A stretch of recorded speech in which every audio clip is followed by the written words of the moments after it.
দেখো বন্ধুরা, আজকে রান্নার চাপালাম। এই যে পেঁয়াজ ভাজতে দিচ্ছি। এবার বললাম তোমাদের দাদাভাই মাংস আনতে গেছে, তো মাংস নিয়ে চলে এসেছে। চলো দেখাচ্ছি তোমাদের। এখানে ভাত হয়ে গেছে, উপর দেওয়া আছে ভাত আর কি, আর পেঁয়াজ ভাজাটা চাপিয়ে দিই। এই যে মাংস, দেখো বন্ধুরা মাংস রয়েছে এখানে, প্রায় 2 কেজি মতো মাংস আছে। এই যে পিসগুলো ভীষণই সুন্দর। চলো তাড়াতাড়ি ধুয়ে তুলে নিই। ভালো করে বেছে নিতে হবে মাংসের পিসগুলো। তো আমি বেছে নেই, ধুয়ে নিচ্ছি। দেখে নেবো এর মধ্যে চুলগুলো আছে নাকি। এক একটা ধুয়ে। হ্যাঁ নাড়বো। হ্যাঁ হ্যাঁ ঠিক আছে। এত চর্বি মাংসটা, হাতটা পুরো চর্বি চর্বি হয়ে গেছে। প্রচুর চর্বি মাংসটা।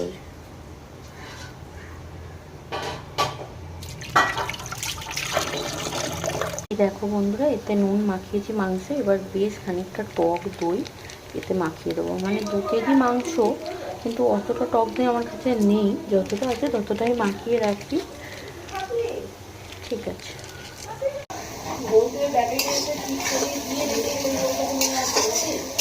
হ্যাঁ হ্যাঁ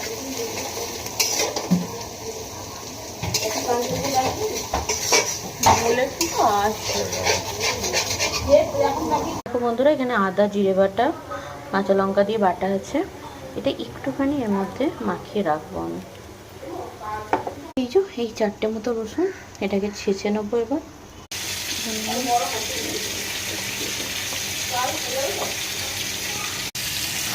এখানে মাংসের আলুগুলো ভাজতে বসিয়ে দিয়েছি, কারণ টাইম নেই একদম। আর এখানে একটু পেঁয়াজ বাটা দিয়ে দিলাম, কারণ পেঁয়াজ ভাজাটা কম হচ্ছে আর কি। এখানে মোটামুটি 3টে মতো রসুন বাটা আমি দিয়ে দিলাম। আর মানে একটু আমার ভালো লাগে খাসি মাংসের রসুনের ফ্লেভারটা। চলো, ভাত হয়ে গেছে, চচ্চড়ি হয়ে গেছে। আর এই যে চিংড়ি মাছ, আজকে ক কেজি নিলে গো মা চিংড়ি মাছটা? 1.5 কেজি। 1.5 কেজি পচা চিংড়ি মাছ নিয়েছে। পচা নয়, ভালো পচা চিংড়ি, মানে এত গন্ধ বেরো। একটা লোক বাড়ি এসে দিয়ে গেছে, সে বলে দিয়ে গেছে ভালো, কিন্তু এত বিচ্ছিরি গন্ধ বেরোচ্ছে, পচা বুঝতে পারেনি। চলো এই যে মশলা কষি, এবার মাংসটা দিয়ে দেবো।